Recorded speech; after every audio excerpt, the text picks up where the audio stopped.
Namaste, Swamiji. Namaste, namaste. Namaste, everybody. Namaste, Christine.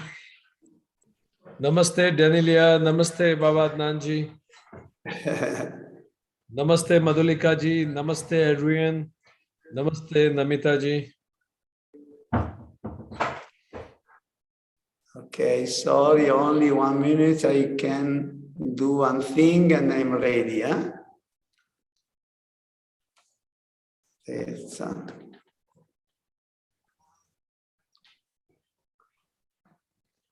Is Daniela connected? Yes, Daniela is here. Okay, thank you so much. So, okay, I am now ready. Ready to start.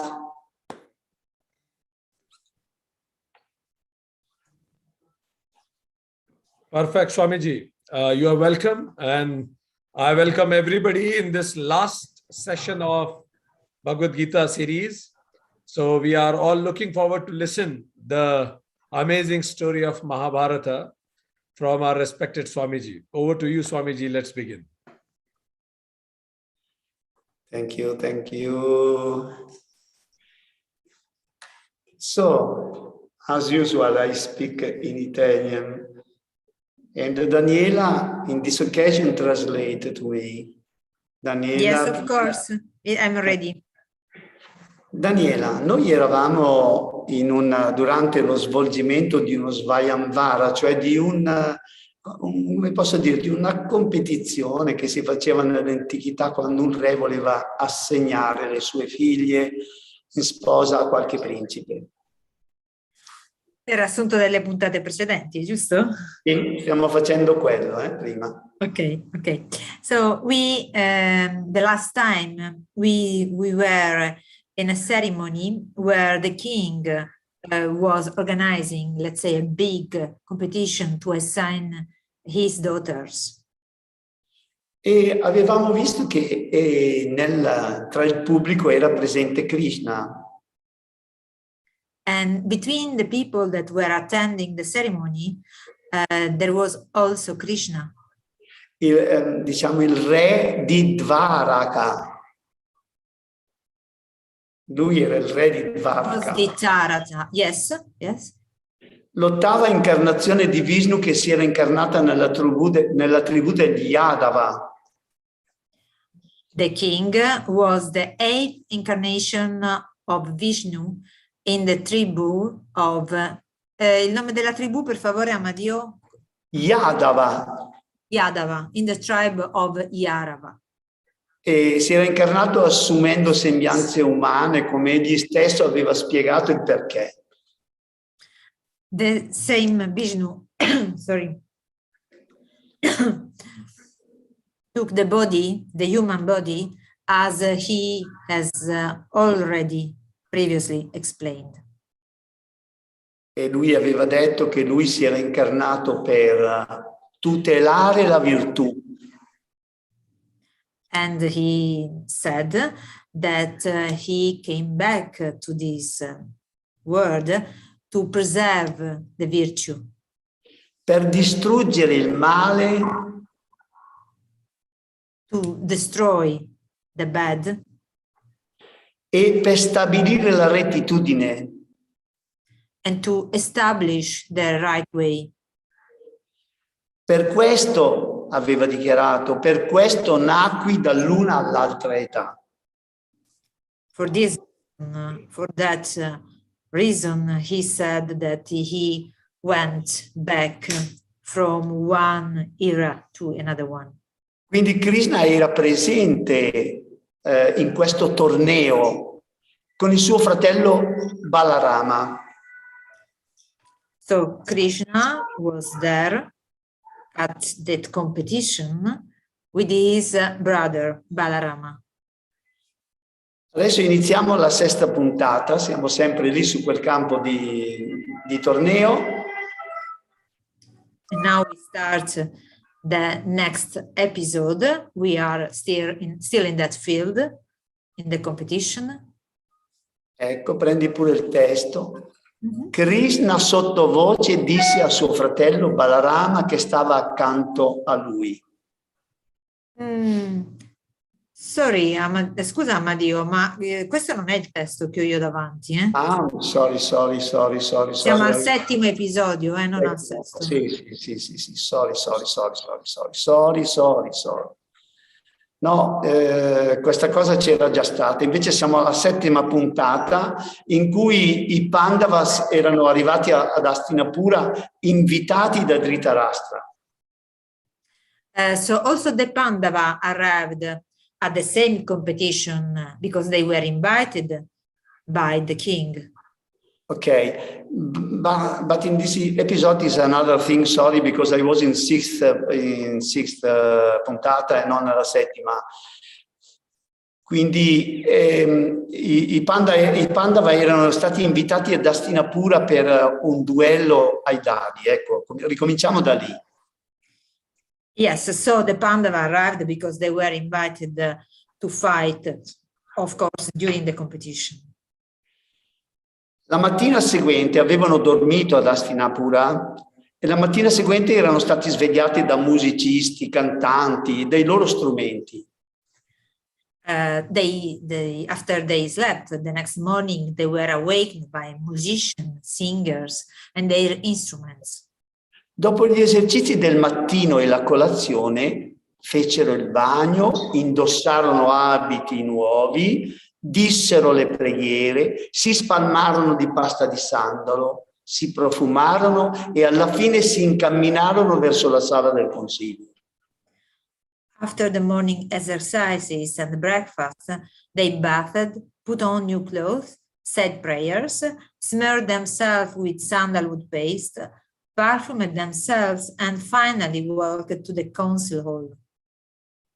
Dhritarashtra, quasi senza contegno, pregustava l'imminente partita ai dadi tra suo figlio Duryodhana e i Pandava. Dhritarashtra, almost without demeanor, looked forward to the impending dice game between his son Duryodhana and the Pandava. Ed era fiero della bella sala che aveva fatto costruire per l'evento. And was proud of the beautiful hall he had to build for the event. La sala era stipata di visitatori, governanti dei paesi vicini, principi e tanti ospiti illustri. The hall was packed with visitors, rulers from neighboring countries, princes, and many distinguished guests. Nella parte centrale della sala sedevano da un lato Yudhishthira con i suoi fratelli e dall'altro lato Duryodhana con Shakuni e i loro sostenitori. In the middle of the hall sat Yudhishthira with his brothers on one side, and his brothers, and on the other side was Duryodhana with Shakuni and their supporters. Nei seggi che erano stati riservati ai reali sedevano Dhritarashtra, con al proprio fianco Sanjaya, che faceva da cronista perché lui essendo geco, no? Nella stessa sala lo ritroveremo anche nella Bhagavad Gita. In the seat that had been reserved for the royals sat Dhritarashtra, with at his side Sanjaya, who acted as his chronicler. In the same capacity, we shall also find him in the Bhagavad Gita. E vicino a lui c'erano Vidura, Karna, Bhisma e i 100 fratelli di Duryodhana. And next to him, there were Vidura, Karna, Bhishma, and the 100 brothers. Quando tutti ebbero preso posto, pronti a dare inizio al gioco, Yudhishthira disse rivolto ai suoi avversari: When they had all taken their seats, ready to start the game, Yudhishthira said to his opponents, vi esorto a condurre correttamente il gioco e a non ingegnarvi in giochi sleali e scorretti.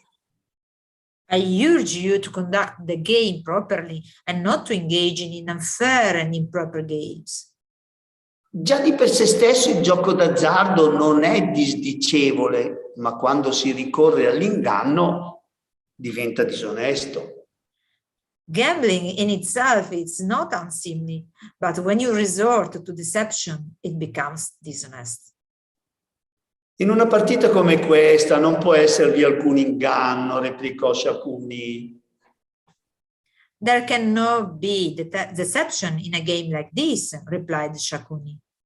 Basta sapere come maneggiare i dadi e come lasciarli cadere. You only need to know how to handle the dice and how to drop them. Chiunque abbia queste nozioni merita di vincere. Whoever has this knowledge deserves to win. Non vi è motivo di considerarlo un truffatore. There is no reason to consider him a cheat. Chi conosce i suoi dadi infonde loro la vita ed essi rispondono ai suoi ordini. He who knows his dice breathes life into them, and they respond to his commands. Come puoi parlare di inganno? Un simile inganno non esiste, il male sta nella puntata, semmai. Can you speak of deception? Deception does not exist. The evil is in the beating. Commette peccato chi scommette alla cieca in modo irresponsabile. He who bets blindly, irresponsibly, commits a sin. In ogni tenzone delle armi, dello spirito, dell'erudizione, l'esperto si sforza di sconfiggere l'incompetente e in ciò non vi è davvero nulla di riprovevole. In every contest of arms, of spirit, of erudition, the expert strives to defeat the incompetent, and there is really nothing reprehensible in this. Se nutri timori o perplessità, non ci resta che rinunciare. If you have fears or misgivings, we have no choice but to give up. Noi siamo pronti a ritirarci. We are ready to withdraw. Ho accettato la sfida e non intendo ritirarmi, rispose Yudhishthira. I have accepted the challenge and do not intend to withdraw, replied Yudhishthira. Cominciamo dunque. Con chi dovrò giocare dei presenti? Let us begin then. With whom shall I play of those present? Possiedo oro, gemme, dispongo di fonti di ricchezza inesauribili. I possess gold, gems. I have inexhaustible sources of wealth. Chiunque sia all'altezza delle mie puntate non ha che da iniziare. Whoever is equal to my stakes has but to begin. Anch'io, disse Duryodhana, in questa occasione profondo le mie ricchezze e i miei gioielli. I too, said Duryodhana, will plunge my wealth and my jewels into this occasion. Sarà mio zio Shakuni a giocare per me. My uncle Shakuni will play for me. Giocare per procura non è ammesso, obiettò Yudhishthira, ma se insisti iniziamo pure. Ecco la mia puntata. Playing by proxy is not allowed, objected Yudhishthira, but if you insist, let us begin. Here is my bet. L'inizio fu abbastanza modesto, una manciata di perle, ma in seguito le puntate si fecero consistenti. The beginning was quite modest, a handful of pearls, but later on the episodes became more substantial. Yudhishthira si fece prendere dal raptus del giocatore e dalla frenesia del gioco, incurante delle conseguenze. Yudhishthira got caught up in the raptus of the player and the frenzy of the game, heedless of the consequences. I suoi occhi non vedevano altro se non il riquadro della scacchiera e il bianco dell'avorio dei dadi. His eyes saw nothing but the square of the chessboard and the ivory whites of the dice. Dimenticò, come fanno normalmente i giocatori, chi fosse, dove fosse e con chi. He forgot, as players normally do, who he was, where he was, and with whom. Perse la cognizione di ciò che fosse giusto o sbagliato. He lost track of what was right or wrong. La sola cosa che udiva era il suono dei dadi e la rauca voce di Shakuni che diceva vinco io, vinco io. The only thing he heard was the sound of the dice and Shakuni's raspy voice saying, I win, I win. Udiva anche gli applausi dei sostenitori di Duryodhana. He also heard the applause of Duryodhana's supporters. Ogni volta che sentiva la voce di Shakuni, Yudhishthira si sentiva spinto ad alzare il valore della puntata. Every time he heard Shakuni's voice, Yudhishthira felt compelled to raise the value of the bet. Ho 100 fanciulle di eterea bellezza e di grande esperienza fatte apposta per servire a recare piacere. I have 100 maidens of ethereal beauty and great experience made especially to serve and bring pleasure. Ho un carro trainato da 8 cavalli al cui passo nessun mortale è in grado di sfuggire. I have a chariot drawn by 8 horses whose pace no mortal is able to escape. Questo carro ha le ruote intarsiate d'oro e campanelle il cui suono riecheggia su tutta la terra. It has wheels inlaid with gold and bells whose sound echoes through the earth. Ad ogni puntata si aspettava che gli avversari rinunciassero, ma gli avversari imperturbabili accettavano la più alta delle sfide, concordi con la voce di Shakuni, vinco io, vinco io. At each wager, the opponents were expected to give up, but the opponents, unperturbed, accepted the highest of challenges, agreeing with Shakuni's voice, I win, I win. E senza tregua continuarono così. And relentlessly continued. Gli anziani presenti erano letteralmente sbalorditi ed atterriti dallo sviluppo che la sfida stava prendendo. The elders present were literally stunned and appalled by the development the challenge was taking. Non cessava di descrivere le sue enormi ricchezze in elefanti, armi, bestiame, territori. He never ceased to describe his enormous wealth in elephants, weapons, cattle, territories. E offriva i suoi beni nella speranza di essere eguagliato, ma nel giro di pochi istanti, un intervallo sufficiente per far ruotare i dadi, Shakuni ribadiva il suo vinco io. And offered his possession in the hope of being matched, but within a few moments, an interval long enough to the dice to roll, Shakuni repeated his I win.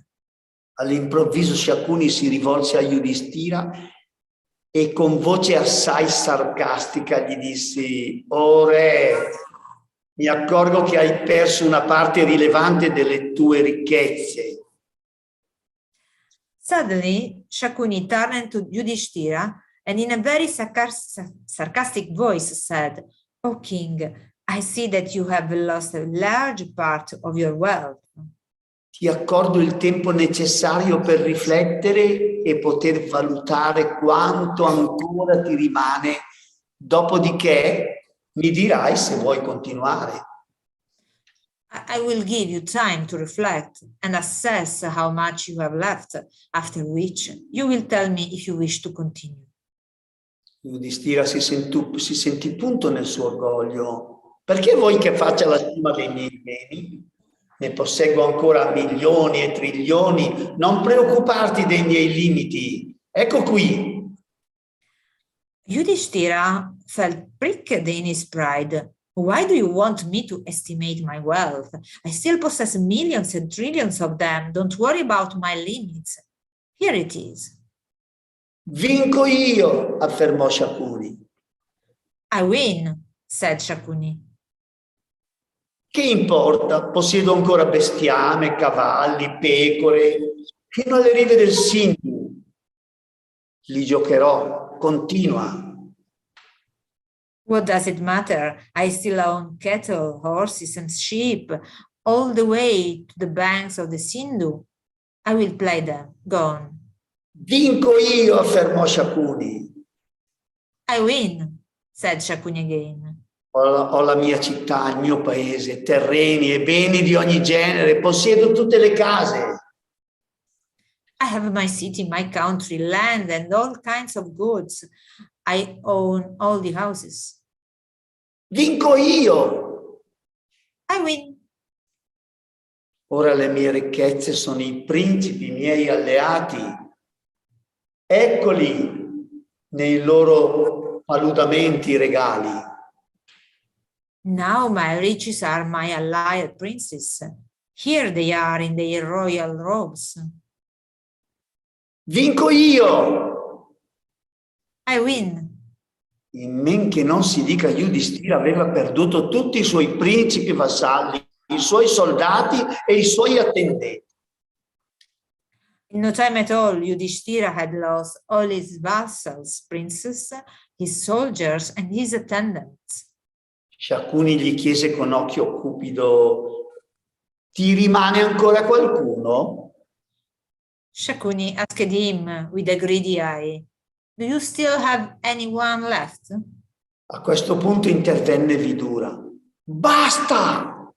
Questa faccenda si è spinta troppo in là, rivolgendosi a Dhritarashtra. Poni termine a questa gara e se non sarai obbedito sopprimi tuo figlio, questo sciacallo che allinea fra di noi. At this point, Vidura intervened. Enough! This affair has gone too far, and turning to Dhritarashtra, put an end to this contest, and if you are not obeyed, suppress this jackal among us. Altrimenti prima o poi la tua famiglia verrà totalmente annientata. Otherwise, sooner or later, your family will be totally annihilated. È giusto sacrificare un singolo individuo quando è in gioco la salvezza di una famiglia o di un gruppo? Is it right to sacrifice a single individual when the salvation of a family or a group is at stake? Fin dalla nascita Duryodhana non piangeva come un qualsiasi neonato, ma emetteva un ululato simile a quello di uno sciacquallo nel quale tutti ravvisavamo un segno demoniaco. From the moment he was born, Duryodhana did not cry like a baby, but emitted a jackal-like howl, which we all saw as a demonic sign. Molti ti avevano esortato ad uccidere subito quel mostro, ma tu al contrario gli hai permesso di crescere e prosperare in seno alla tua famiglia. Many had urged you to kill the monster at once, but you, on the contrary, allowed it to grow and flourish in your family. Ti mostri parziale nei suoi riguardi, acconsenti a tutte le sue richieste e hai accondisceso a questo gioco infame che sta distruggendo la famiglia dei Panda. You show partiality towards him, you acquiescence to all his demands, and you have consented to this infamous game that is destroying the Pandava family. Ma questa sconfitta è illusoria, non dimenticarlo. Qualsiasi cosa ora perdono, più tardi troveranno il modo di recuperarla. But this defeat is illusory. Don't forget, whatever they lose now, they will later find a way to get it back. La riavranno con la vendetta. They will get it back with vengeance. Fermali prima che sia troppo tardi. Ordina immediatamente a Dhananjaya di uccidere Duryodhana. Stop them before it's too late. Immediately ordered Dhananjaya to kill Duryodhana. Solo così salverai la tua stirpe. Only in this way you will save your lineage. Ci volle una buona dose di coraggio per fare un discorso così. But Vidura was sure of himself. Era sicuro Vidura e si rendeva conto che Shakuni stava perpetrando un inganno insidioso. And realized that Shakuni was perpetrating an insidious deception. Coloro che si inerpicano su montagne da capogiro, per esempio per raccogliere il miele, disse Vidura, non si accorgono che stanno per cadere nel precipizio aperto alle loro spalle. Those who climb dizzying mountains to collect honey, Vidura said, do not realize that they are about to fall into the precipice that is open behind them. Tu sei già molto ricco, o re, non hai bisogno di procacciarti altri beni con il gioco d'azzardo. You are already very rich, O king. You have no need to procure further wealth by gambling. Gli stessi Pandava che hai già vinto e che ti stanno al fianco costituiscono la tua maggiore ricchezza. The same Pandava that you have already won and are standing by your side constitute your greatest wealth. Non ti serve altro, congeda immediatamente Shakuni, lascia che faccia ritorno in patria. You don't need anything else. Dismiss Shakuni immediately. Let him return to his homeland. Non prolungare oltre questa contesa con i Pandava. Do not prolong this dispute with the Pandava any longer. Tu, Vidura, esclamò Duryodhana irritato, sei sempre stato un sostenitore dei nostri nemici. Hai sempre odiato i figli di Dhritarashtra, ai quali devi il tuo cibo e la tua casa. You, Vidura, exclaimed Duryodhana in irritation, have always been a supporter of our enemies. You have always hated the son of Dhritarashtra, to whom you owe your food and your house.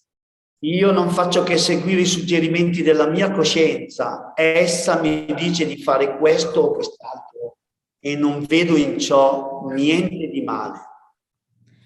I am just following the promptings of my conscience. It tells me to do this or that, and I see nothing wrong in that. Tu obbedisci alla tua coscienza e io obbedisco alla mia, quando anche dovesse condurmi a perdizione. You obey your conscience, and I obey mine, even if it leads me astray. Se non siamo conformi alla tua indole, vattene dove ti pare e ti piace. If we do not conform to your character, go where you like. Vidura si rivolse al vecchio re. E va bene, me ne vado, disse. Sei una mente volubile, incostante. Sei succube di questo sciacallo di famiglia. Vidura turned to the old king. All right, I will go, he said. You are a fickle, inconstant mind. You are succumbing to this jackal of a family. Tu credi fermamente che i tuoi figli vogliono il tuo bene e se davvero vuoi seguire il tuo destino, non posso impedirtelo. You firmly believe that your children want your good. And if you really want to follow your destiny, I cannot stop you. Ogni mio consiglio sarà come la medicina respinta da un malato, da un morente. Any advice from me will be like medicine rejected by a sick, dying man. Ma dopo aver pronunciato queste parole, Vidura rimase dov'era, non avendo cuore di abbandonare alla sua sorte il vecchio re. But after uttering these words, Vidura remained where he was, having no heart to abandon the old king to his fate. Dhritarashtra non aperse bocca. Dhritarashtra did not open his mouth.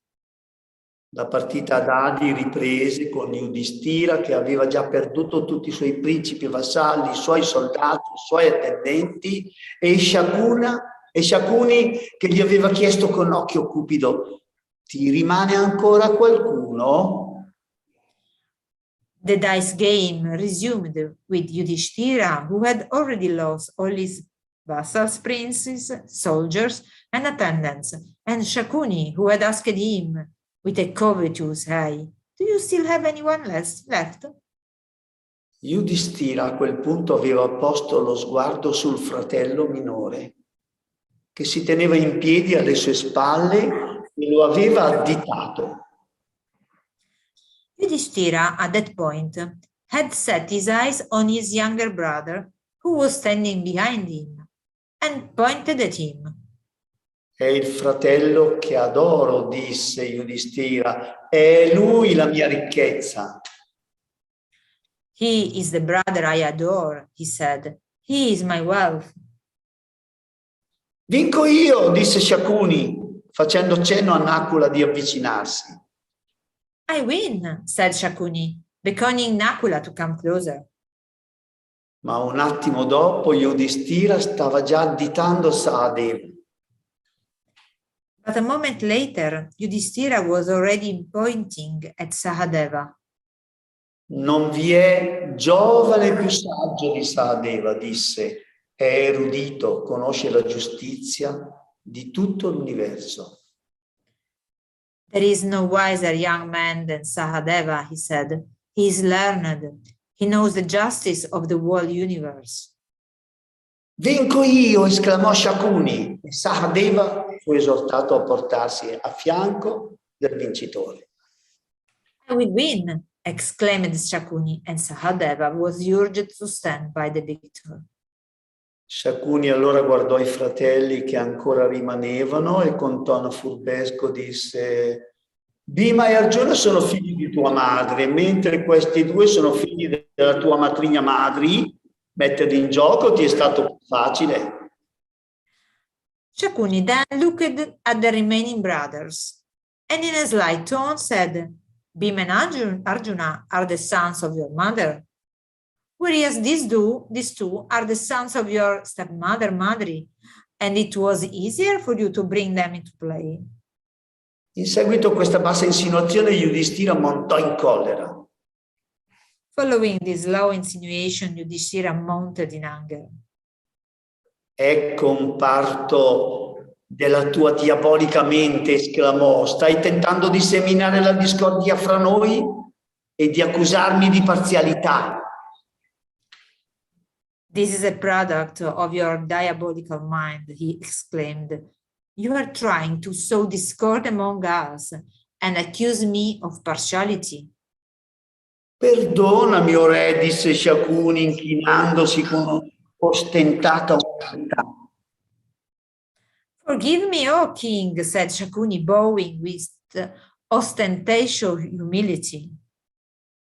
Come sai, quando un giocatore si lascia travolgere dal proprio successo, rischia di dar voce alla prima cosa che gli passa per la mente e parole che non oserebbe proferire nemmeno in sogno. As you know,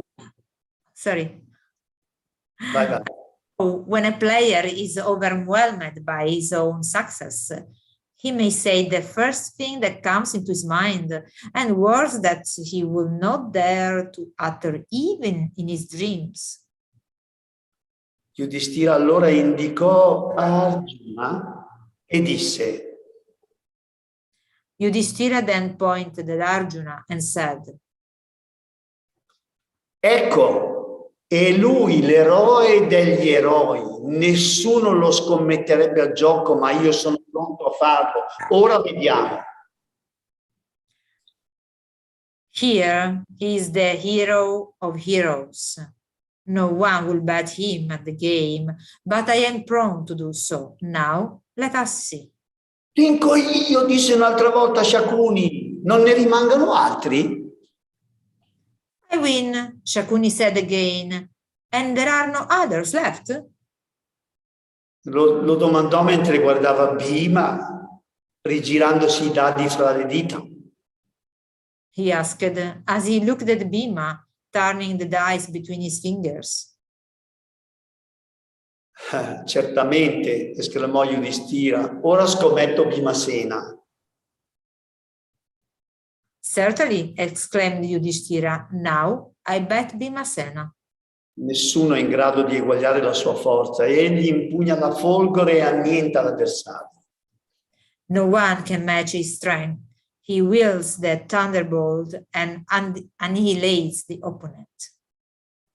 Il tempo è qualcosa che scorre veloce, veloce. Quando ci occupiamo di queste cose, Daniela, time is running very fast. Io dico sempre che quando siamo dal dentista ogni minuto dura un'ora e quando leggiamo il Mahabharata ogni ora è un minuto. When we are to the dentist, every minute is like an hour. But when we read the Mahabharata, 1 hour looks like a minute. Quindi se siete curiosi di sapere come va a finire, il mio compito è di farvi venire voglia di leggere il Mahabharata. So if you are curious and you would like to know how this is ending, my task is to increase your curiosity and invite you to read the Mahabharata. Andate a vedere sul Mahabharata come va a finire la partita a dadi. Go and read the Mahabharata to look how this match will end. Grazie, mi scuso col dottor Vikram perché gli ho preso 5 minuti di più. Thank you very much, and my excuses to Dr. Vikram because I took 5 minutes of his time. Bene, dottor Vikram, tocca a te poi continuare. Grazie di avermi seguito fino qui. Thank you, Dr. Vikram. It is your turn now. Thank you for following myself till now. Thanks.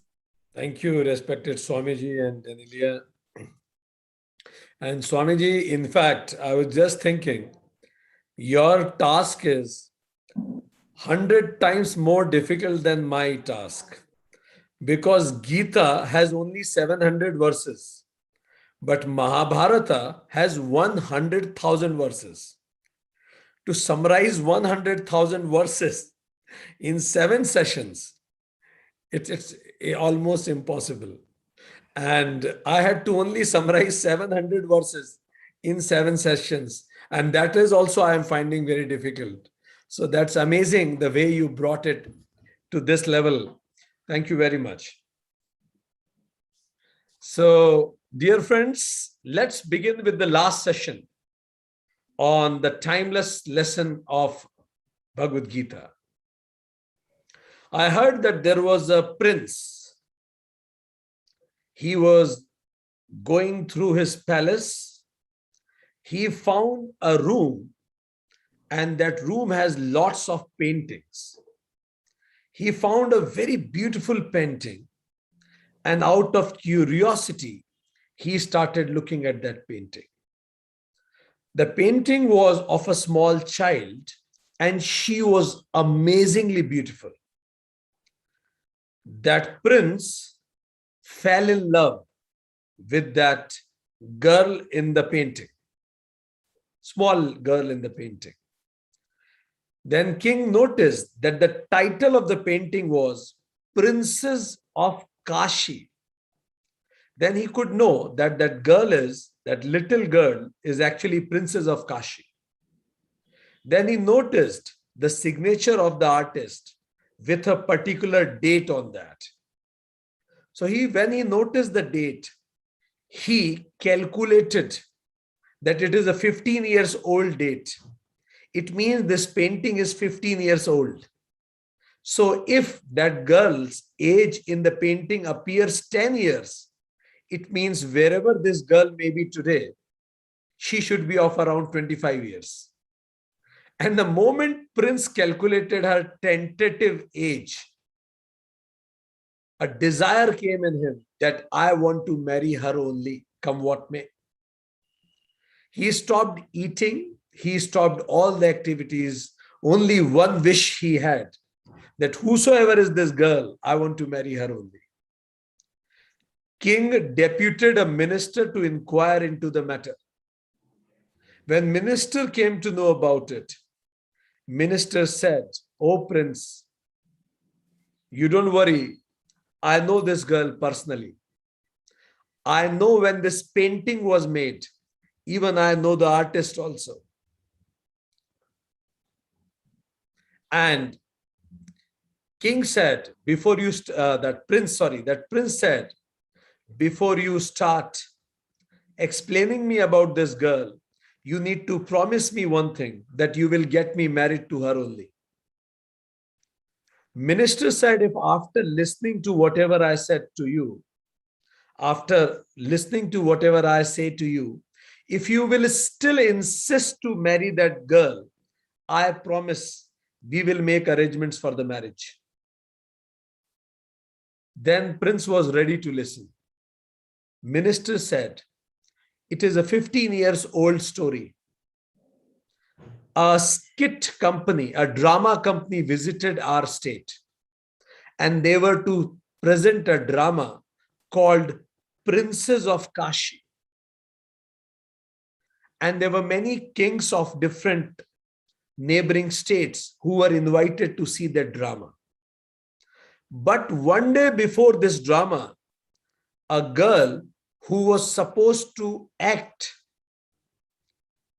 as a childhood role of the Princess of Kashi, she fell sick.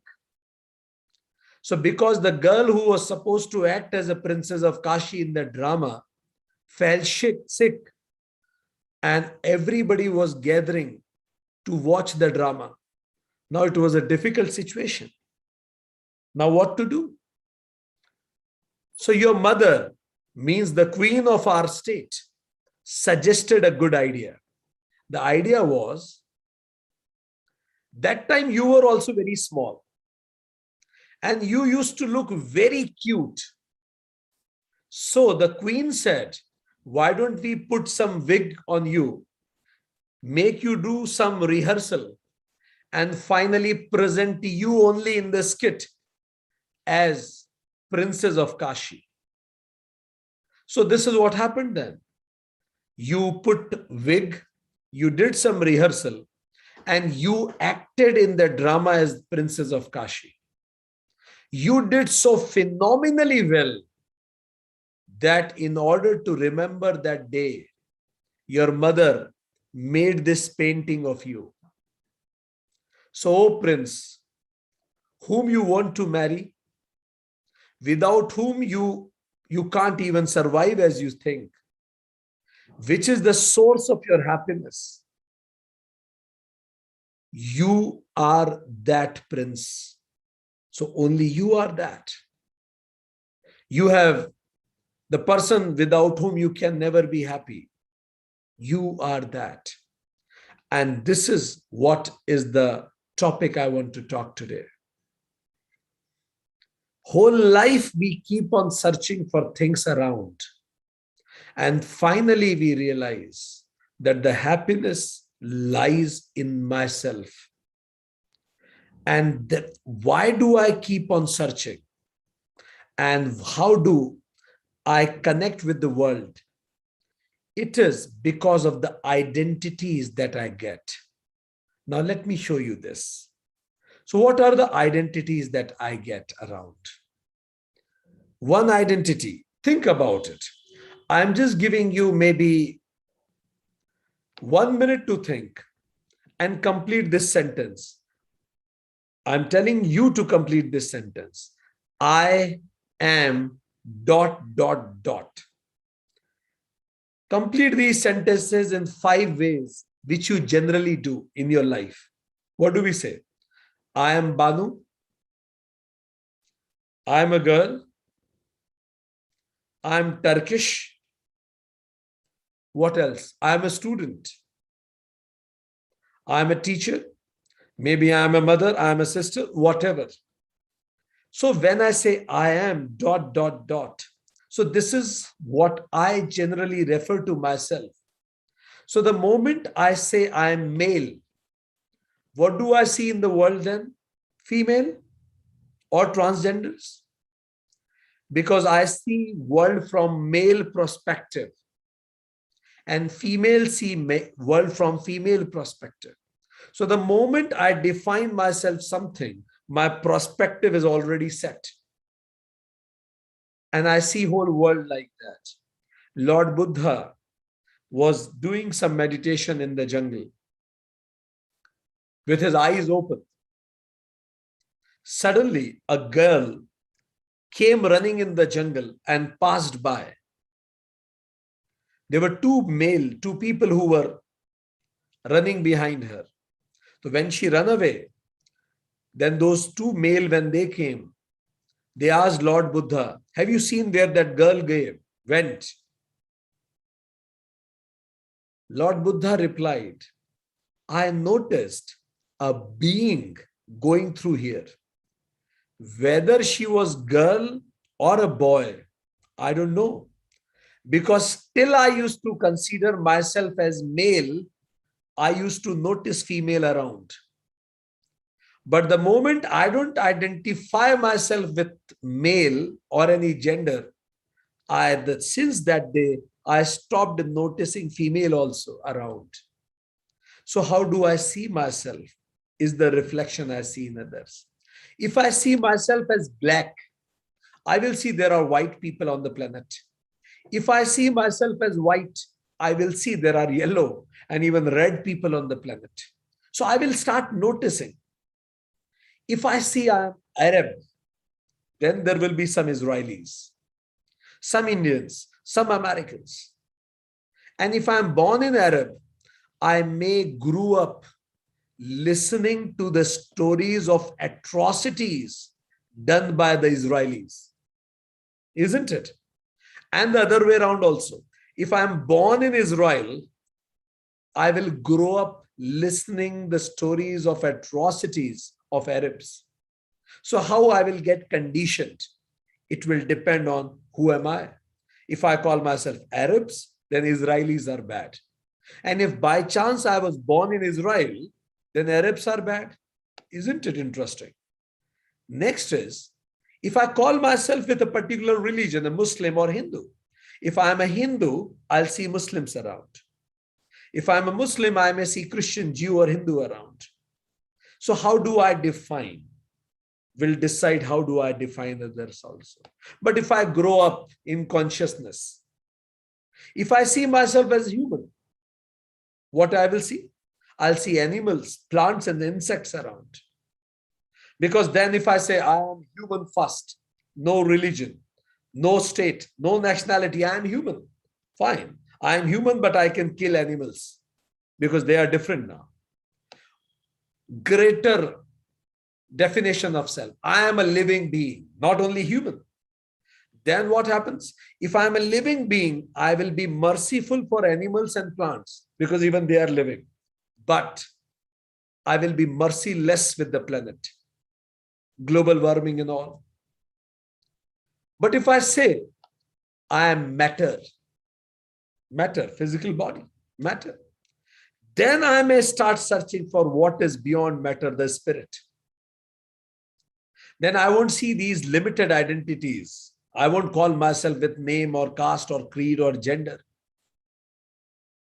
But if I go higher in consciousness and I say, no, I am not matter, I am the spirit, unlimited. I am that spirit called Atman.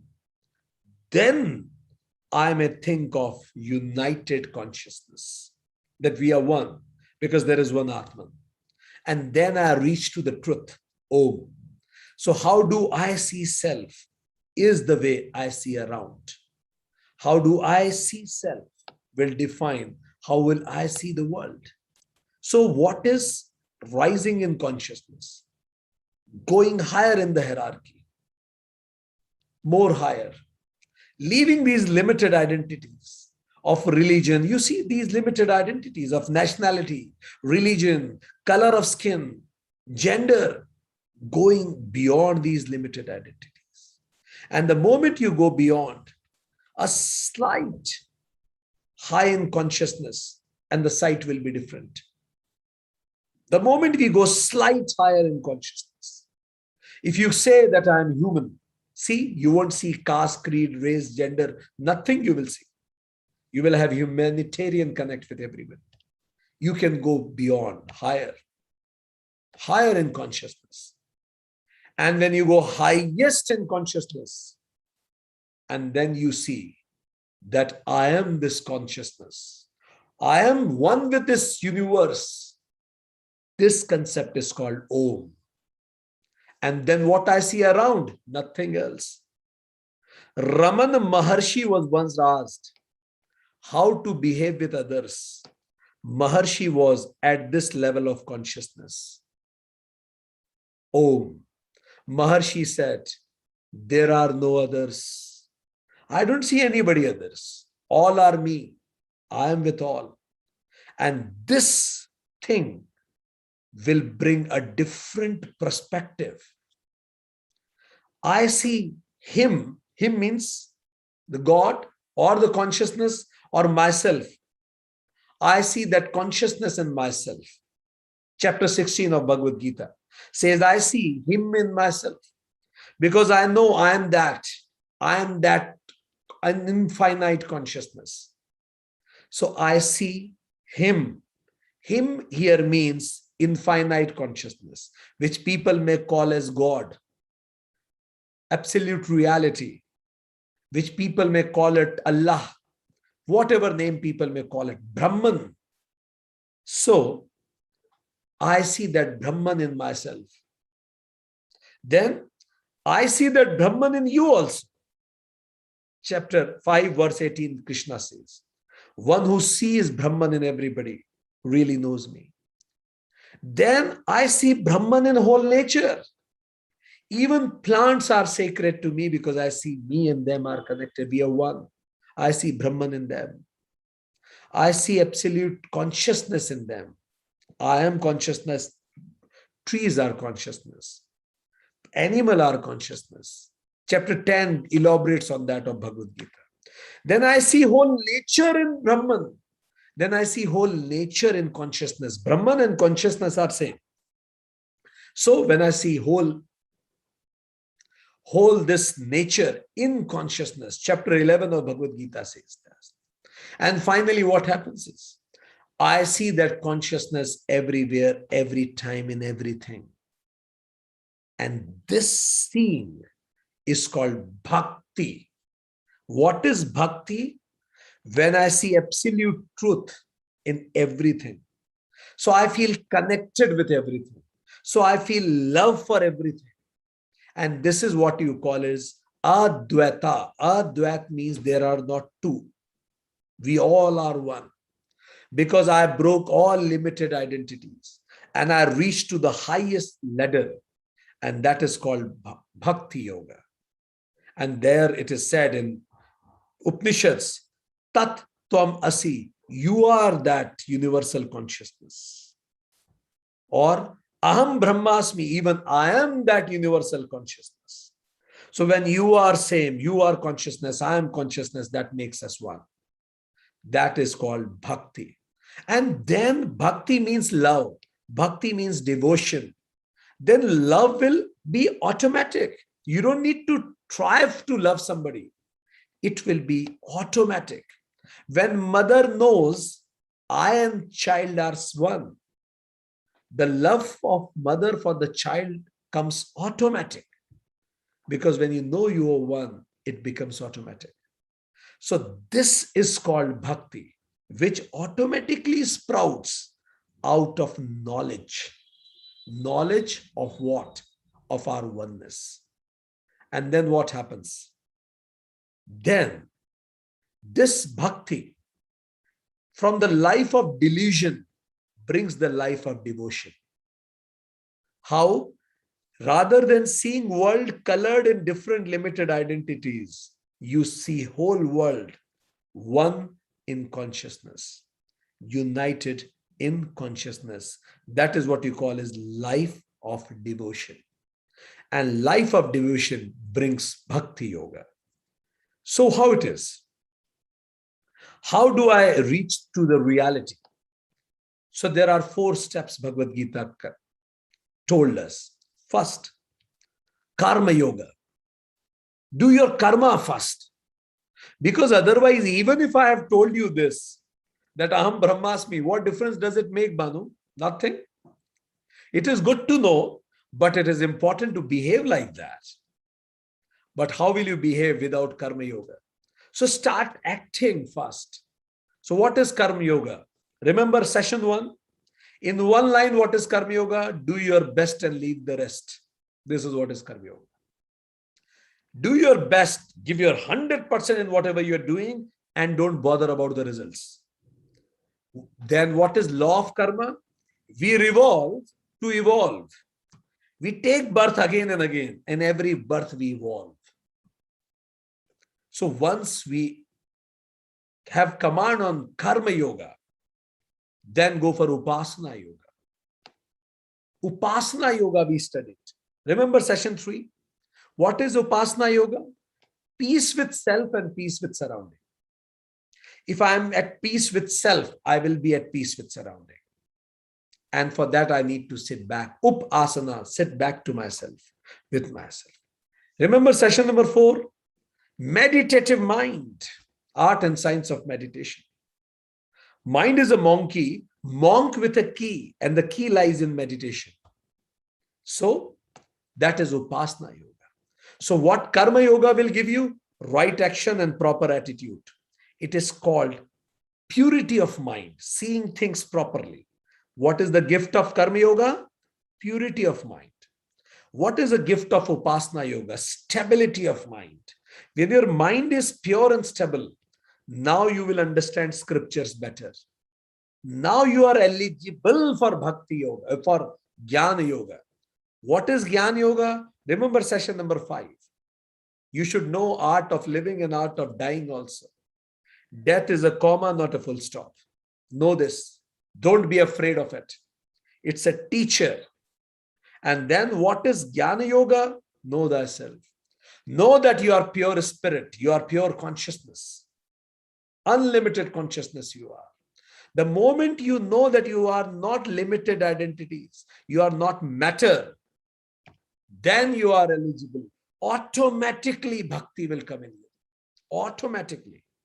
You don't need to try for bhakti. Automatically our devotion towards everything will come. Oneness will come.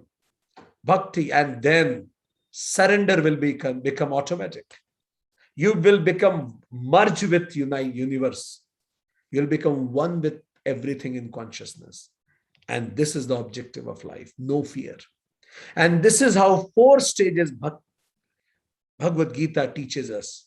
How to proceed step by step towards self-realization. Let's have a quick recap of what we studied in last 7 days in this complete course on Bhagavad Gita. So let me start with from the beginning. So what did we study? A quick recap of last 7 days. Good time today to recap.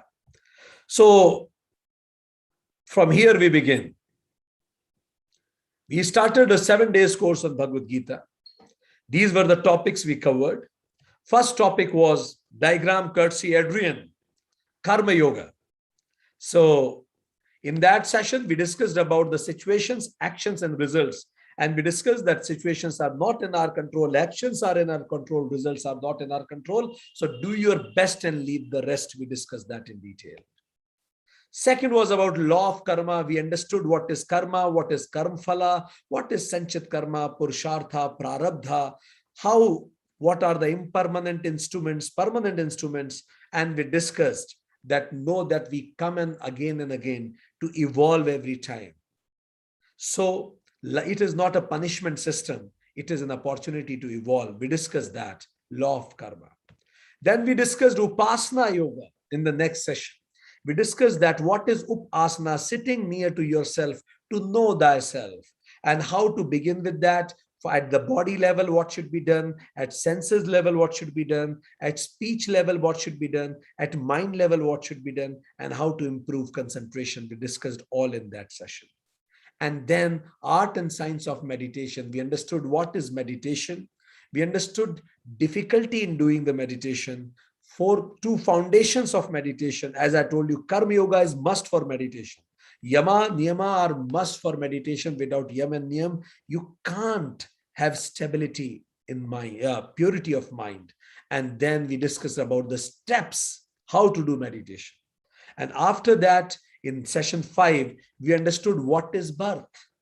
We understood the concept of birth, that how birth takes place. We understood concept of Vasana as a seed, how seed gets sprout in terms of desires, and then a plant in terms of action. I should have a house. Every great thing is born thrice, first in the Vasana level, then at the desire level, and then in execution. We discussed many examples also in that. And finally, we understood that we are born thrice: astral birth, psychological birth, and physical birth. And we said that this is called causal body, this is called subtle body, this is called physical body, and this is what you call as birth. We take birth in 3 stages, and this is what you call as death. When physical body is left and causal body and subtle body transmigrates, you call that the body died. So you may identify with soul or you roll. When you identify with soul, you get a purposeful life, meaningful death, and again purposeful life. But if you identify with the roles you have, then you will live in delusion and you die in delusion. So the soul plan, Karma Yoga, Upasana Yoga, Jnana Yoga, leads to your soul plan, and job, career, and marriage are your role plans. So choice is there. It brings you purity. Karma Yoga gives purity of mind, Upasana Yoga stability of mind, and Jnana Yoga clarity of mind. So how should you die? The way you live, the way you meditate daily, Pratyahar, Dharana, Dhyan, Samadhi, and death is the Mahasamadhi, the ultimate Samadhi. We discussed in that also. And then what is Jnana Yoga? We understood that the body and mind matrix is not me. These are gross and subtle body is not me. Causal body is not me. These perceptions, sensations are related to the body, not to me. I am spirit, I am consciousness, I am Atman. We discussed many examples into it, and we understood that whatever is present every time is absolute reality. I am the absolute reality. We discussed that also. We discussed hardware, software, electricity example also. And we understood that I am not matter, I am not Prakriti, I am not inert, I am not temporary, I am spirit, I am Purusha, I am sentient, and I am permanent, eternal.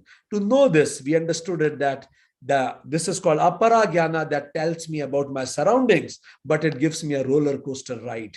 This is what you learn in your colleges. But regarding para jnana, you know about yourself and you become self-sufficient, sense of fulfillment, emotional stability. And this is what you learn from Vedanta, Gita, and Yoga Sutra. That is called para jnana, the higher knowledge.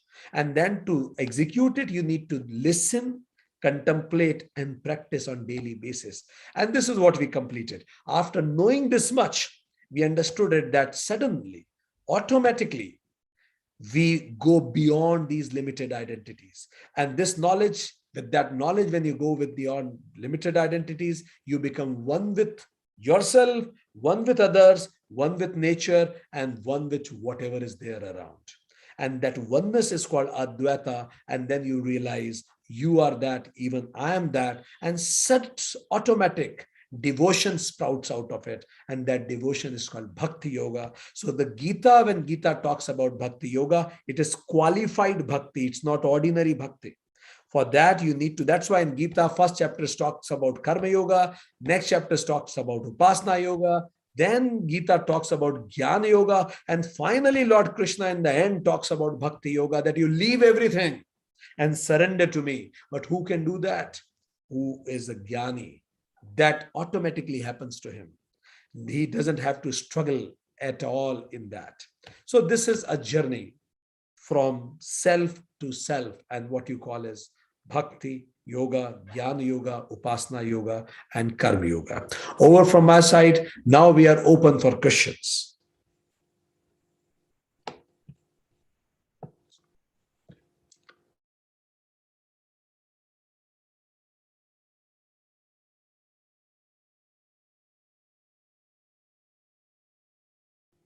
Here I tried to summarize all 7 sessions in a quick nutshell.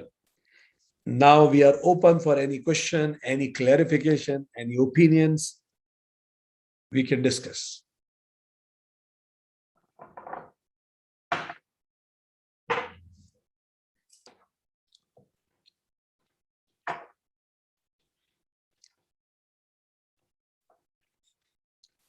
Anything that you want to discuss and talk about from all 7 sessions.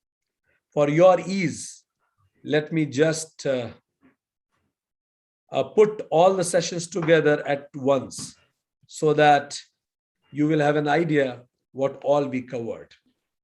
So that from any place, anywhere, you can pick any question. See. Hariom. Yes, please carry on. Hariom, namaste to everyone. Thank you, Dr. Vikrantji. Once again, I'm greatly indebted to you and the Conclave for such a wonderful course. I think it's one of the best courses I've ever been part of.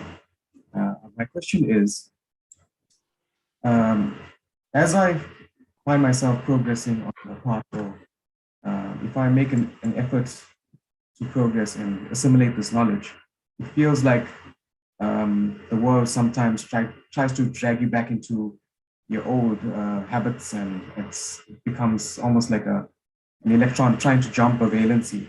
So you need an extra bit of energy. How would you recognize it in yourself that you are progressing? And what would you advise to be the right thought or action when you have a downfall to get yourself back on track? Excellent question, Adrian. In fact, this is a question that was asked by Arjuna to Lord Krishna. How does a self-realized master behave? How does a self-realized master talk? How does he sleeps? How does he sits? He went to that detail, Adrian. You only said that, how will I know I am progressing? Arjuna was so curious, he said, even how does he sit? How does he walks? So let me answer it. Any knowledge,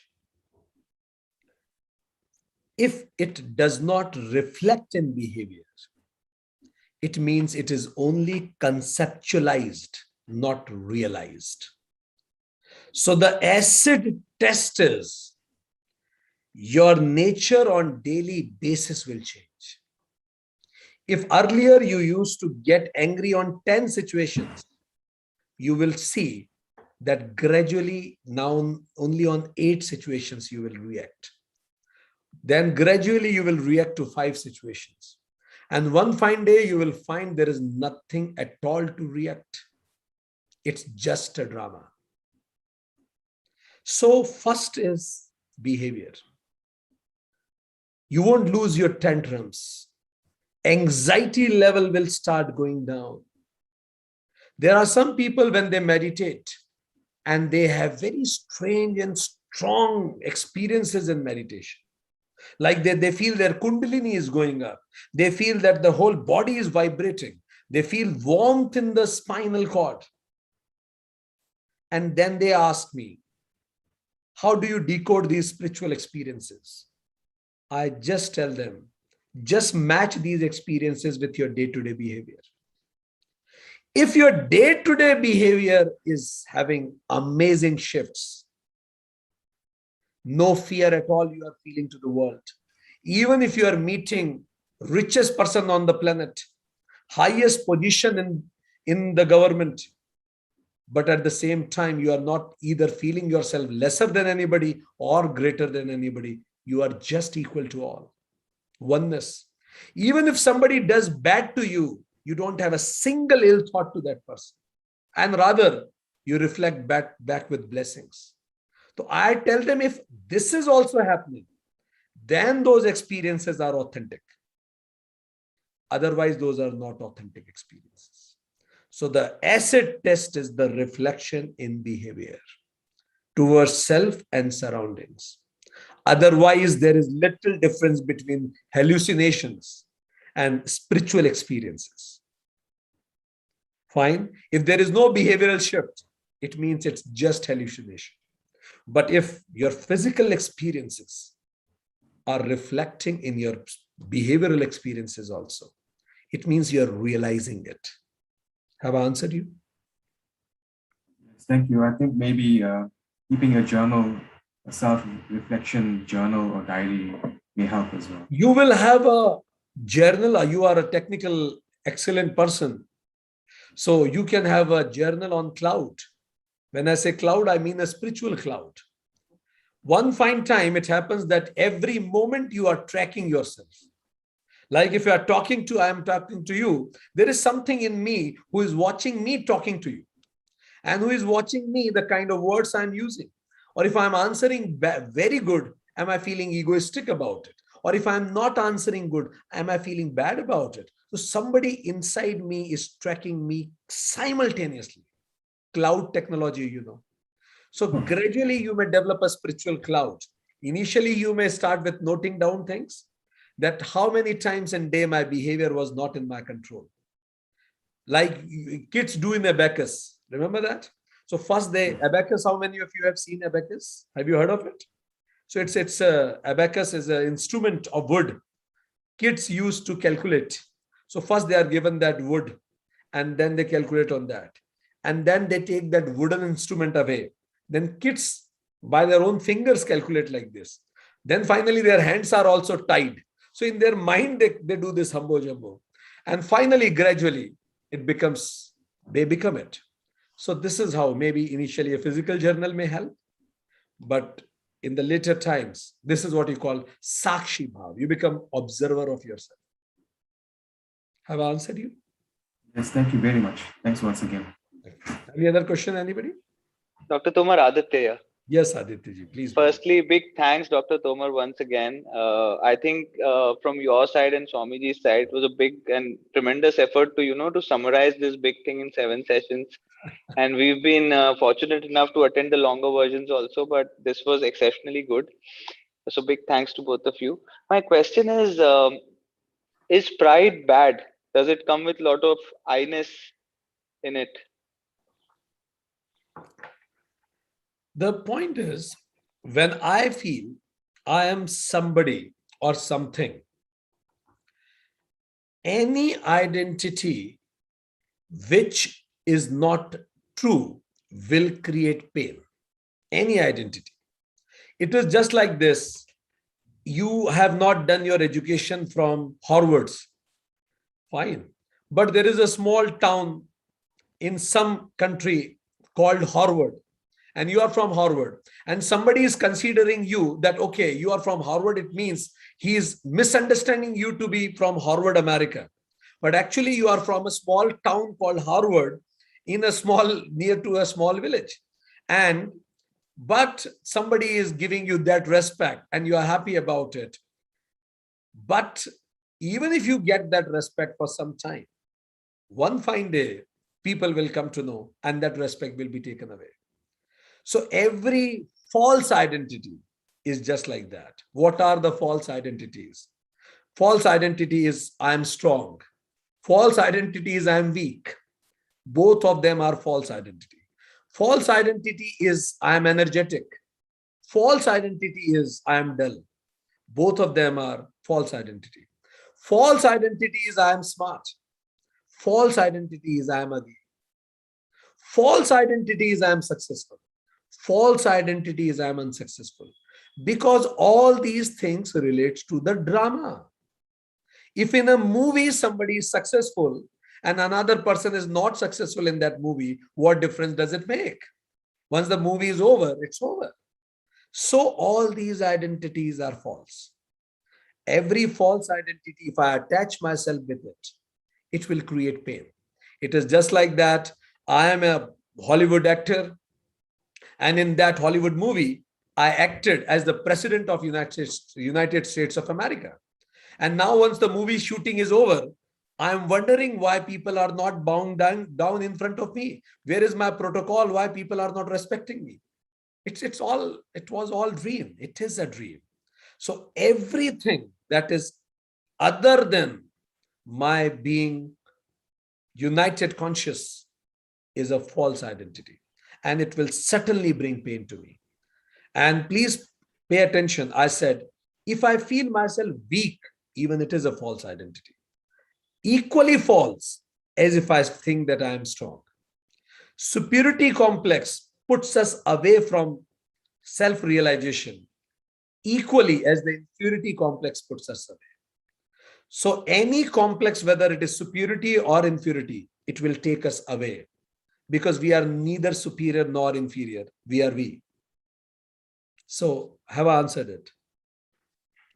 Yes, Dr. Somers. Thank you very much. Thanks a lot. Okay. Dr. Vikrant, Swamiji, please carry on. there is a question in the chat Okay.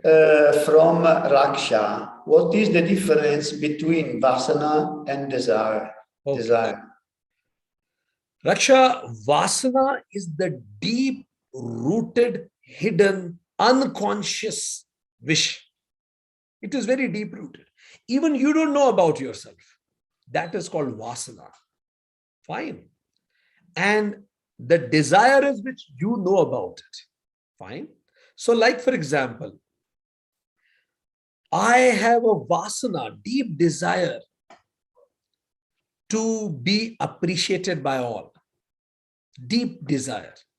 From where this Vasana is coming, let's for example, my parents have 5 kids. I was the youngest kid and nobody paid attention to me.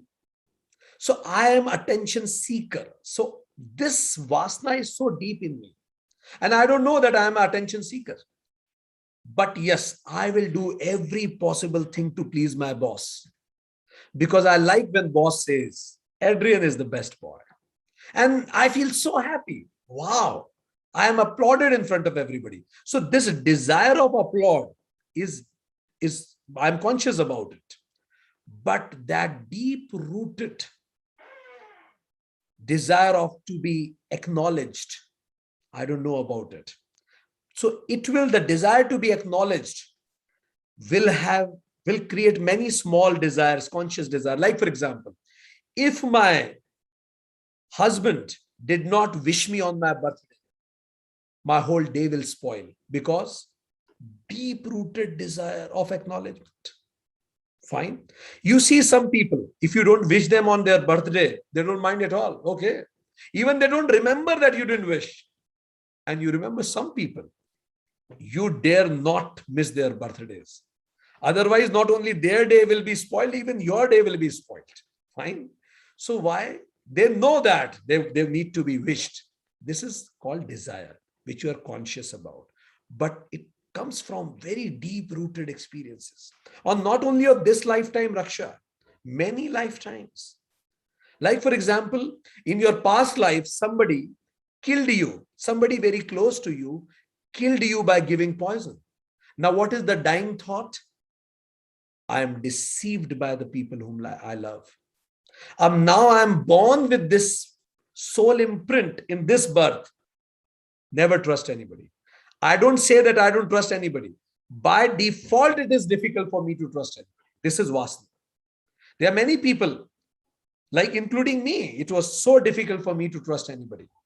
Because I also had some such experiences which I saw in my past lifetimes. So this is called soul imprints. This is Vasanas. Fine. But then Vasana, when it comes to the surface, you call it kamnas, desires. And desires makes karma, actions. So this is how. Fine. It is like this that I never shared with anybody, but I wanted my house to be at Beverly Hills, Hollywood, or somewhere else, or I want my office to be at Times Square. I never shared it with anybody, but it's not. I'm just telling you, for example. Fine. So I never shared it. Though it's my hidden Vasana. So then what will happen? I will start searching for some places. Now it is desire. Now I will take an office there. It will become in my karma. So Vasana is the cause of everything. Fine. Hope that is clear, Raksha. Can we change or control or manage our Vasanas? Is there any meditation techniques for that? Please guide. Perfect. Yes, yes, yes. This is only we have come here, Madhulika ji. We are born only to change our vasanas, to eliminate the vasanas. This is the sole purpose. What you said, what you asked, can we change it?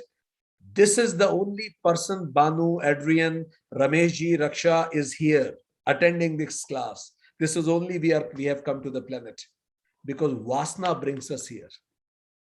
So yes, we can change our Vasanas. First, how? The method is called Swadhyaya. Swa means self. Adhyaya means study. Study yourself. Note down your Vasanas. Fine. Identify your Vasanas first and then rationalize your Vasanas. Fine. Identify your Vasanas. How will you identify your Vasanas? And then how can you rationalize your Vasanas? Like, for example, there is a girl. She was giving a presentation, but she was not feeling confident. Fine. Her English is excellent. She knew the content also, but she was shivering. She couldn't make presentation. How many of you have stage phobia? Anybody? Fine, perfect. So she had this. In spite of all elements, she couldn't speak. Now what she should do is, she should write down. I could not speak. Okay. What was in my mind that did not let me speak? I was thinking that what others are thinking. Look, I'm telling you the technique of Swadhyaya. What others are thinking. Okay, you were thinking that what others are thinking, and that's why you couldn't think that what you should say. Okay, fine. What others are thinking, how that matters the most. What is the importance of others thinking? I'm giving presentation to them, so they should like it. Has it ever happened in your life that people did not like you? Yes, when I was a kid and we three sisters were going for a group photograph, suddenly the photographer told me, look, you are dark in color. Can you get away from the photograph? You will spoil their photographs. And I felt so bad inside. I felt I'm not good. I don't look good. Okay. So, where is that photographer now? I don't know. What is the importance of that photographer in your life? Nothing. Then why does what he says is that important to you? Are you getting it? How can one photographer early in childhood made a statement and that left a trace on you, and still when you stand on platform or podium, you feel you are not good? How come your nursery school teacher defined your whole life? Because for the first time when you started giving presentation in your high school or maybe in your early grades, teacher laughed at you. How could she define your life forever? This is how you get to know yourself. And then you know, okay, fine, up now you can go deeper. I need appreciation from people. Why do I need appreciation? And then it goes further because maybe I'm not confident in myself. What will make you confident? And then once you go down, deep down, it will direct you towards knowing yourself. The moment you know what you are, you need no validations. Make sense? So this is how there are many techniques through which you can alter your deep desires. And another is to identify the triggers, what irritates you fast. If there is something that irritates you, it means it is deep-rooted. Something you can't stand. I can't stand somebody lying to you, lying to me. I can't stand somebody behaving like this. I can't stand if somebody is not doing his due work. All these musts of life are the triggers. Think of it. Have I answered it? Okay. Is Bhakti is the best among all the yoga? Please pay attention. Bhakti is not a separate yoga. Bhakti is the foundation and the culmination both. Fine. Bhakti means devotion. If you don't have devotion, you cannot do any work. You can't do karma even. Like for example, in this session, or in 7-day series in Bhagavad Gita, at times we had 20 participants, at times we have 16 participants, at times 12, at times 24. What does that mean? Lack of dedication, lack of devotion. Fine. Lack of priority, or maybe there is something else that is in priority. So dedication is needed even to attend this class. So bhakti is must for karma yoga. How will you meditate if you are not sure that it will help you? You keep on doubting, you can't meditate. You need determination for meditation also. Even to gain knowledge, you need determination. So bhakti is must. It's the foundation. Without bhakti, neither karma can be done. Bhakti means devotion, dedication.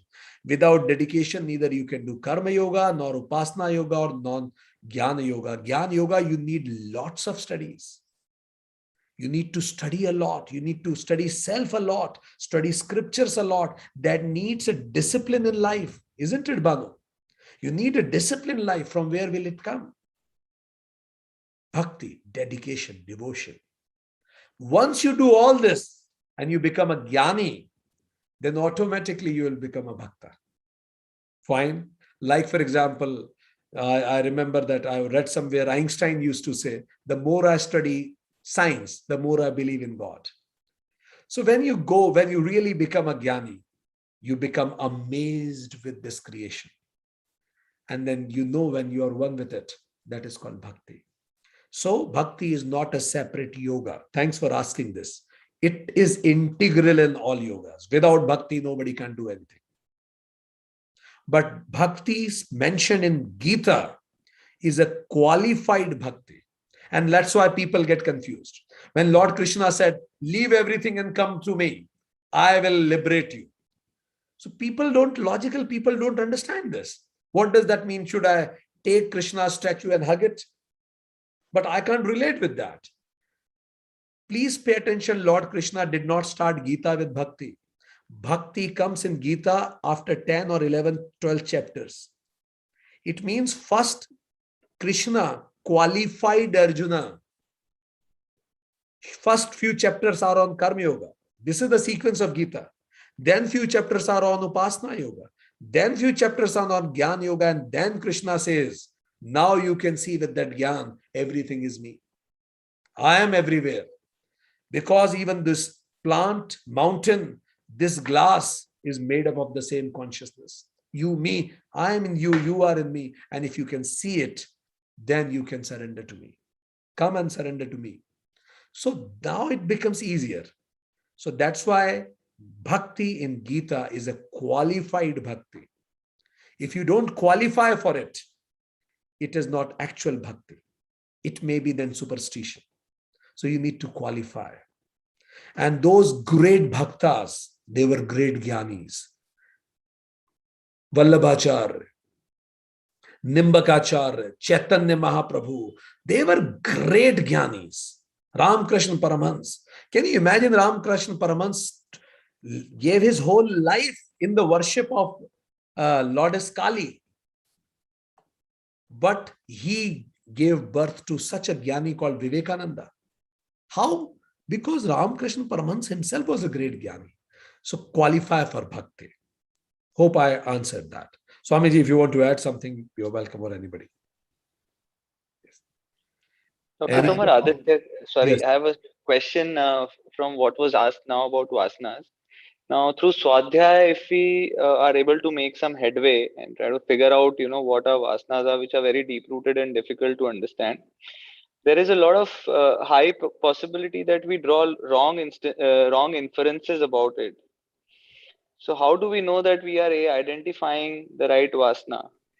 Initially, you may seek a qualified master and then consult the master so that the master can tell you that the path is correct. Some people ask me, can Without master also we do it. Yes, you can do it. Without GPS also you can search the address. But without GPS, it will take 1 hour. With GPS, it will take 5 minutes at times. It was just behind you. So people who have walked on this journey before us, they can shorten our journey because this instrument has a limited life. I am limitless, but this instrument will decay after some time. And again, I have to repeat the journey. That's why a qualified master is the must. It will reduce your journey. It will clear your confusions immediately. At times, 70% of the questions itself are wrong. So master, instead of answering the question, will say the question is invalid. So you will understand that I was unnecessarily wasting my time, and there I will never search the answers for. Fine. So I have answered you. Yeah. So being able or being lucky enough to identify the right master becomes very critical in that case. In that, keep searching, keep experimenting. Keep experimenting, and one fine day, when the student is ready, master appears. Either we are not qualified and that's why master haven't passed our path, or we are not qualified, that's why master has not recognized us so far. The moment we are qualified, master will certainly recognize us. All right. Thank you, Dr. Thank you. Bene, Daniela. Io voglio ringraziare veramente dal profondo del mio cuore tutti quelli che ci hanno seguito e siamo arrivati fino qui alla chiusura di queste 7 puntate. From the deep of my heart, I would like to thank all of you that have followed these 7 steps, meetings. L'esame di questi testi è molto ispirante, ci aiuta molto, ci porta proprio nello yoga applicato. The examination, the study of these texts is really very important, and it took us to the real essence of yoga. Ma lo yoga proprio applicato della vita, quello pratico. But the real one, the practical one that we can apply to the life. Bene, auguriamoci di trovarci ancora tutti insieme per parlare di queste cose. So I wish that we will soon be again together to talk about this. In queste ultime 2 sessioni mi sono trovato in una condizione difficile, ma come dice il dottor Vikram, la Bhakti ti fa essere presente anche nell'impossibilità. These last days, I have found myself in very difficult situations, but as Dr. Vikram says, the Bhakti allows us to win across the difficulties. Sono nel nord dell'Italia e sto conducendo dei seminari nell'Ayurveda e proprio oggi cadeva in un momento in cui stavo spiegando le erbe. I am conducting workshops on Ayurvedic herbs in northern Italy, and exactly today, this time, I was explaining the importance of Ayurvedic herbs. Ma il richiamo di stare con voi era così forte che ho chiesto agli studenti per favore di lasciarmi essere presente da voi. But the need to stay with you was so strong that I asked to my students to be patient to let me join this meeting. Grazie dal cuore, arrivederci, non è addio, è arrivederci a presto. Thank you from my heart. It's not a farewell, it's a goodbye. Thank you.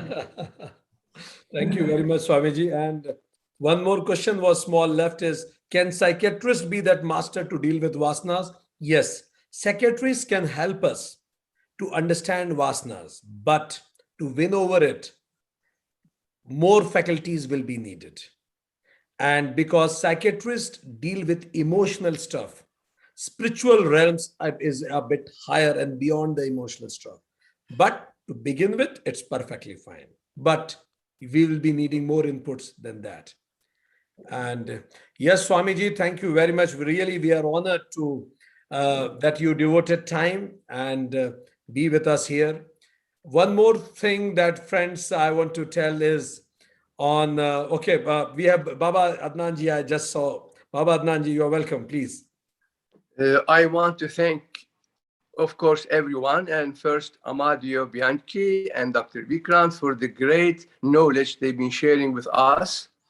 And it just came to my mind to remember that great poet, Rabindranath Tagore, very known, enlightened, intellectual personality, has said that I was told life is joy and pleasure.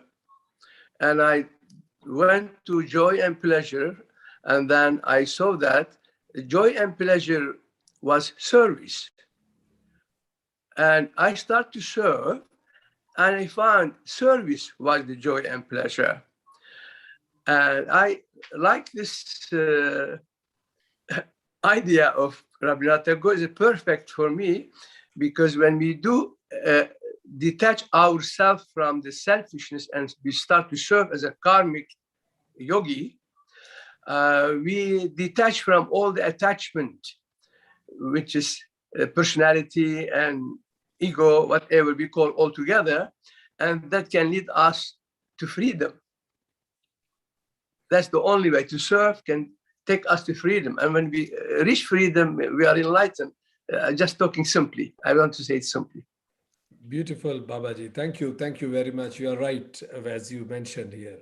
Thank you very really much. Inspires. Yes, thank you.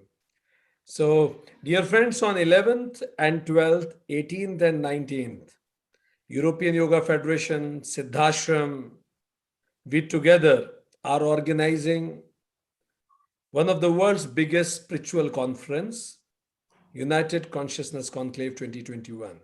So, Adrian, I will suggest you all to log in and register yourself if you have not registered so far, and pass on this message to the people whom you feel should be initiated. And this is how we do our service to the humanity, connecting more seekers to the source. And this is how we can create a better world for generations to come. Correct. Perfect. And yes, share the link. You may need to go to the website of United Consciousness. And on that website of United Consciousness, I'll just share the link here. You will find and you can register yourself. This is that link in the chat box. The moment you go to that, you will find it easy and you can register yourself. This is that link I wrote in the chat box.